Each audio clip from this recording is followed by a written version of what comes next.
Don't stop. Happy Tuesday, everybody. It is Tuesday, right? Thank you. So why is Twitter causing such emotional strife in the government and in the media? Well, they were the junkies, and their drug dealer just got killed. Elon Musk now runs the corner with new rules and new prices, and the junkies are screaming, this just isn't fair. But it is. It's fairer than cat's skin after giving 2 pints of blood in February. Whoever wrote that is kind of freaking me out now. But when you're used to preferential treatment, you always complain when the fields are finally level. That's what you're seeing. With Twitter changing, the media is losing their lie insurance. Twitter was to the media what cow farmers are to McDonald's, what college football is to the NFL, what KFC is to Joy Behar's ass. It was the assembly line of approved opinions to bolster their ideologies. Listen to this White House reporter begging the White House to say that they'll get involved. This is a critical moment, really, in terms of ensuring that Twitter does not become a vector for misinformation. I mean, are you concerned? Who is it at the White House that is really keeping track of this? And social media companies have a responsibility to prevent their platforms from being used by any user to incite violence, especially violence directed at individual communities, as we have been seeing, and the president has been very clear on calling that out. He'll continue to do that, and we're going to continue to monitor the situation. Monitoring the situation. Can you blame them for freaking out? It's like pulling a rattle out of a teething baby's mouth and saying, "No more, you whiny little brat."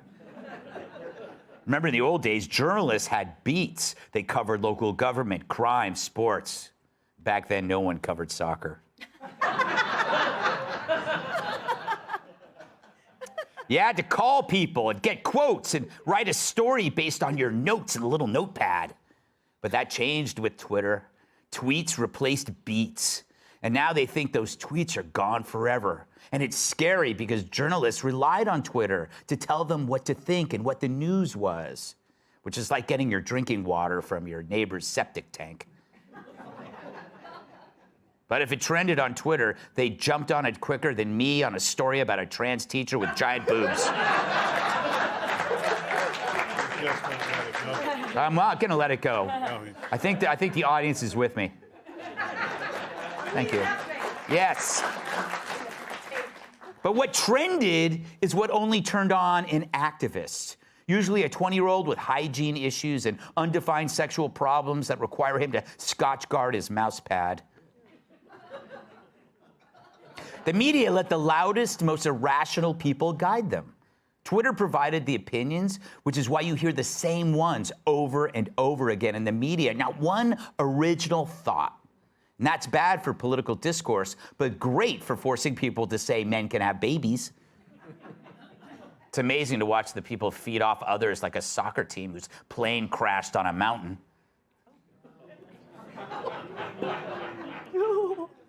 It's the best thing that ever happened to soccer. I joke. Meanwhile, Twitter's previous bosses axed anything that would interfere with a biased narrative. You know, like a story about a certain crackhead and his laptop. Now you see why these hacks are so terrified. They might have to actually work for a living. Musk took their cheat sheet away, and they're already in full meltdown mode. It's amazing to watch someone like Elon Musk, who is such a, he's such a child. You know, he's so immature. He needs attention all the time. And these guys with these money and this attention and these daddy issues. This libertarian nonsense is destructive to American national security. And he has got to reinstitute the same restrictions that were on Twitter before he bought it. And that sort of speaks to how he's been governing over at Twitter. Not much transparency into what's going on, just really him ruling by tweets. There's something very dangerous about him. He reminds me of a Bond villain. As I said, when the richest guy in the world buys a social media platform, it's just not a good equation. I think he's a dangerous fella. A dangerous fella, says the stupid guy at MSNBC. I don't have to applaud. Don't have to applaud. Save that for later, when I take off my shirt. So it's weird. How did a media come to find a person who's expanding free speech to be so dangerous? Well, this is what happens when one defines disagreeableness as hate speech, and hate speech then as a crime, because then free speech becomes a crime for allowing disagreeable speech. So they don't want what Elon wants, which is a town square, unless they could run it like Tiananmen. They wanted a private club with a velvet rope that kept scrubs like you out. It's why a tiny percentage of Twitter users were responsible for nearly all the tweets. And those are the people you see in panic mode. You know, a rocket scientist named Alyssa Milano, a nuclear physicist named Rob Reiner, a world-renowned heart surgeon named Deborah Messing. But it's no surprise they're mad. Now we'll be able to see when their pants are on fire. And we're already seeing how Musk is planning to expose their prior failures, too. On Monday, he tweeted, "The Twitter files on free speech suppression soon to be published on Twitter itself. The public deserves to know what really happened." So he's clearly alluding to Twitter censoring the New York Post Hunter Biden laptop story before the 2020 election. A story that the rest of the media is finally admitting was true all along, when it's safe to. Although it's just in time for that new Hunter Biden Christmas special that I've been hearing about. I can't wait. This holiday season, don't punish yourself with another boring rerun. Blow the roof off the dump with an unforgettable special for the ages. It's a Hunter Biden Christmas. You'll see Hunter being naughty, playing in the snow, and baking cookies with his meth dealer Enrique. Plus, you'll see a moving performance of Oh Holy Night by Hunter's Oh Prostitute Choir. And what holiday special would be complete without a hair-sniffing visit from the big guy himself? It's a Hunter Biden Christmas, next Thursday at 8, only on Fox. Yeah. That's what I call a truly white Christmas. Let's welcome tonight's guest. As a lawyer and cheerleader, she was known for her motions. Outnumbered co-host Emily Cabano. The opinions he writes keeps liberals up at night. Fox News contributor and Washington Times opinion editor, Charlie Hurd. And she'll steal your heart while going through your wallet. Fox News contributor, Kat Tibb. And finally, Santa sits on his lap for Christmas. My massive sidekick in the NWA World Heavyweight Champion, Tyrant. That you? No, that is. I feel like that was you. No. I didn't write any of that. No, I'm kidding. Emily, great to see you again. Great to be here. I know, it really is. It must be great for you to be on this show. What do you make about this kind of, I don't know, this, I hate to use the word melting down, but it's more like, you know, this kind of irrational concern that's coming from the media and the government? You know, I think it would be amusing, it would be laughable if it didn't actually have real-world consequences on so many people. You know, this is the same group of people. So we have the White House press secretary saying that they are monitoring the platform for hate. That's the most important thing on the president's agenda. Meanwhile, the Ayatollah has been texting or tweeting freely on it the whole time. Mm-hmm. These are the same lawmakers, number one among them, Kamala Harris, who are in bed with the social media platforms. It's the reason why none of them are liable for anything that happens on it. So when people have enjoyed live stream of rapes and people, you know, garnering support for really terrible, horrible, violent crimes, no one at the top is ever held accountable because of these people in charge in this administration, right? It's just the users. But they flip that point of view when all of a sudden Elon Musk is the reason that the world is falling apart. And this is the same president who, I guess, again, this is his priority, but he decides to take air marshals off planes, put them at the southern border, right? Our dollar's going up. There are so many things in this world that are consuming Americans, that are true stressors. And yet this is what is consuming our administration. This is what our tax dollars are funding, is their hair catching on fire. Yeah, I wouldn't knock the Ayatollah's tweets. They are pretty good. Did you see his top 10 list of Christmas movies? Oh, God. Oh. Is Hunter Biden's Christmas on them? Scrooge was number one, which I was totally surprised. He didn't even have a Christmas story on there. Ayatollah, get with the program. Charlie, pleasure seeing you as well. What do you make of the fact that they're so scared? I really do believe this has to do with hate speech now being broadened to include anything disagreeable. Oh, I think you're exactly right.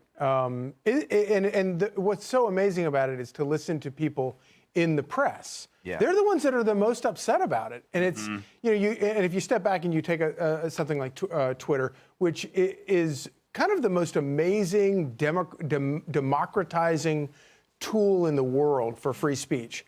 And only these people could take it and twist it around and turn it into a weapon in order to silence the people that not only silence their enemies, but what you're pointing out, which I think is exactly what they're doing. They're actually making their opponents and what their opponents support like illegal, right, and illicit and verboten. And that's German, right? Yeah, I think so. Just want to check. But it really is amazing to, we hear these people, they talk so much about threats to democracy, and they ran the whole last election about threats to democracy. And the single greatest threat to democracy is these people collusion between the media and people like Joe Biden and Democrats in order to silence the electorate, because without an informed electorate, you don't have a republic. Yeah, it's funny because these are the people talking about misinformation and disinformation. Yeah. That's a little rich, Kat, don't you think? Yep. Yep. Trying to think of like an analogy, like Twitter being taken over by Elon Musk, something that would upset the Republicans would be like the NRA choosing a new president, and it's, I don't know, Alyssa Milano or something like that. Or just Twitter before Elon Musk. Yeah, that's right. Yeah. Because all of the things that conservatives were complaining about, and people were saying, oh, that's crazy, you're not being shadow banned, or oh, there's no politically motivated algorithms. Keep in mind, the only thing that people on the left are upset about is that conservatives were right the whole time. Yes. Yeah. But we're expected to just not care. Yeah. And they're really trying to, they're trying and failing to sort of make it seem like Elon is hypocritical. I've seen a lot of people, okay, well, if he's that libertarian, if he believes in free speech, well, you can't do anything about Apple wants to do. It's like, yeah, he said he didn't like it. He didn't say that there should be a law to stop Apple from doing this. All that the libertarian or the free speech point of view says is you can just say what you want, you can do what you want, and I'm not going to interfere with that, or I don't think the government should interfere with that. And just because it's not a First Amendment violation doesn't mean that it doesn't go against the cultural value of free speech, which also has value, whether First Amendment applies to it or not. Look at that. Oh, the scholarship. What? What? I don't know. What do you were want? looking at me. I'm looking at you. I have to look at you. You're the host. Yeah, that's true. All right. You know what? I know it's hard to look away. Yeah, okay. Yeah, I just look above. Listen, this is any time you've seen in court where a victim of a horrible crime, the other attorney's job is to make them look like something's wrong with them. Mm-hmm. Like a rape victim, they bring up her sexual past to try to diminish her. They have used Twitter as their frontline defense and filter. They've used it to go after enemies. They've used it to protect themselves. They use it to protect their guy. The Hunter Biden story would have certainly cost him the election. Mm-hmm. So they squashed it. And they squashed story after story. And then anybody they wanted to choose to go after to end them, it wasn't through courts. It wasn't through the police. It was through Twitter. They canceled. Mm-hmm. They became woke. Elon, by opening up, is now showing the crimes they committed, the things that they did wrong. So what do? Do you own it? No. You have to make Elon a criminal. Yeah. So they now use words that mean nothing. He's attacking free speech. How is he doing that? He didn't say this is the new right tweet and replace the bird with an elephant. Mm-hmm. You know what I'm saying? He just said, we can all talk. Yeah. They said, oh, because which means things are going to come out. Right. And he's messing with them. I'm going to put the information because there's going to be conversations, just like there was those text messages about President Trump going, we cannot let this happen. Right. We have the FBI agents were texting back and forth and how they were going to go to get rid of him.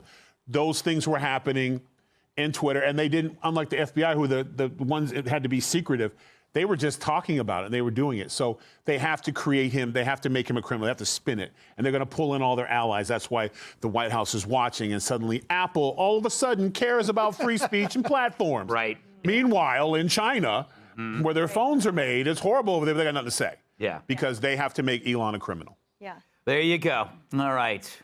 Hey, Sean Hannity here. Hey, click here to subscribe to Fox News YouTube page and catch our hottest interviews and most compelling analysis. You will not get it anywhere else.